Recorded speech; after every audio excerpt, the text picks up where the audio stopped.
Alright, hello everyone, Michelle Hasty here, and thank you so much for signing up for this 3-part video teleseries. Like I said, it's going to be packed with content, so get ready and get your notes, get a pen and paper, and let's get started. So like I mentioned, this is going to be the first step of my 7-step system, 7 ways to lose weight while living your life. And this very first step is by far the most important thing you can do to truly lose weight, and that's to live connected. That means that you have a deep mind-body connection so that your body can actually help you lose weight. A lot of times we search for external methods, we search for diets, surgeries, diet pills, all these extreme things that take us outside of our body, when truly we have all the things and the tools that we need to lose weight already inside of us. So in Live Connected, there are 3 parts we're going to cover. The first one is awareness in life, the second one is awareness with food, and the third one is awareness with exercise. So let's start with awareness in life. Think about it. When's the first time you remember that you were gaining weight?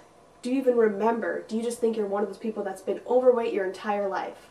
Because clearly you weren't 1 year old and overweight, right? There was something that happened at some point when you looked in the mirror and said, wow, I should lose weight.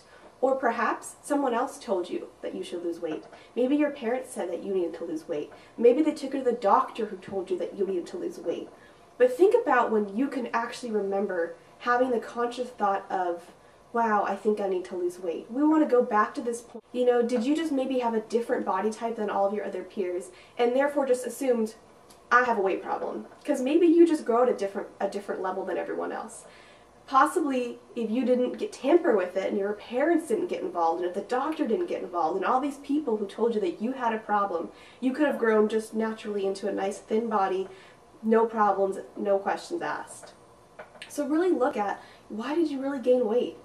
And if you're one of those people that have gained and lost weight several times, every time you've lost weight, look at what was going on. Were you doing a diet? What diet was it? Which ones worked? Which ones didn't work? Maybe there were times in your life where you just lost weight and you don't even know why. It just happened. So start noticing and going back into your weight history and say, why did these things happen? What else was going on? Did you just randomly lose weight after you called off your marriage? Did you gain weight after you lost your job? Start to look for patterns and connections with your life because they're not accidents. Truly, we gain weight for a reason. It's a symptom of something deeper. So you really want to ask yourself, what is my body trying to teach me? Because weight gain isn't something that your body gives you just to punish you, right? It's information. It's, hey, change something. Something's not working. We need you to change your life for the better. We need you to quit that job that you hate. We need you to get out of that toxic relationship. We need you to begin going after the career of your dreams. So when you look at why you're truly gaining weight and why your body could be communicating this kind of information with you, it truly is remarkable. It's just a symptom. So really call off the war and just get interested, get curious. Why is my body giving me this information? Also, what is the lesson? Is it that maybe you're not living your life to the fullest? Are you looking for more happiness, more confidence? Are you looking for the job of your dreams, the relationship of your dreams? Get clear about what it is that you really truly desire. So let's move into awareness with food. Now this is my most favorite topic to talk about because we hear so much about overeating, binge eating. They have Overeaters Anonymous and they all talk about how it's portion control, willpower problems, all you have to do is eat less, what the heck is wrong with you if you can't? And truly none of this is true. If you have an overeating problem, it's almost always lack of awareness. So when you're sitting down to eat your food, are you even aware of what you're eating? Are you present for your entire mealtime? And I'm not just talking about when you go eat at a fine dining restaurant, where that's this huge experience, so of course you're going to taste your food, but I mean every single time you eat. I tell people all the time that I love food. So therefore, when I eat, it's an experience, and I'm with my food. So are you even having a dining experience? If you love food so much, are you giving it the time and energy that it deserves? So it means that you need to become awake at the plate. Remember, if we were just feeding our bodies, then it would be really simple to eat less and move more. But we're not. We're feeding emotions. We're feeding our brain. So that means that when you sit down and eat your food, you need to think about what you're eating and why. You need to be present with your food so that your brain can be full. And the way that your brain gets full is very different than your stomach. So if you put food into your body, your stomach will tell you that's enough food, it's full, like it feels uncomfortable. But your brain can tell you to eat more and more food because it didn't get pleasure, it didn't get fulfillment, it didn't get satisfaction, it didn't get nourishment, all of these things that we sort of just overlook. But you have to feed the brain, because if you don't find pleasure from your food, if you don't find satisfaction because you chose the salad over the hamburger when you really wanted the hamburger, if you don't feel nourished because you're punishing yourself for eating something, then your brain will trigger get more food, get more food, get more food. And it doesn't know that you've eaten 17 plates of food, because to the brain, you've eaten nothing because it hasn't been fulfilled. It also means that you want to eat slow and relaxed. So if you're one of those people that's the fastest eater at the table, definitely take the time to slow it down. Chew your food, breathe in between bites, breathe before you start. Taste every flavor and aroma in the food. Be able to pick out the spices. Be with that food so much. Be the last person at the table to eat. And also eat relaxed. So that means that you're not thinking stressful things while you're eating. You're not worrying about the bills that you have to pay while you're eating. You can save them for later. So remove that stress from your meal times. And why this is so important is because your stress will directly affect the way that you digest and metabolize your food.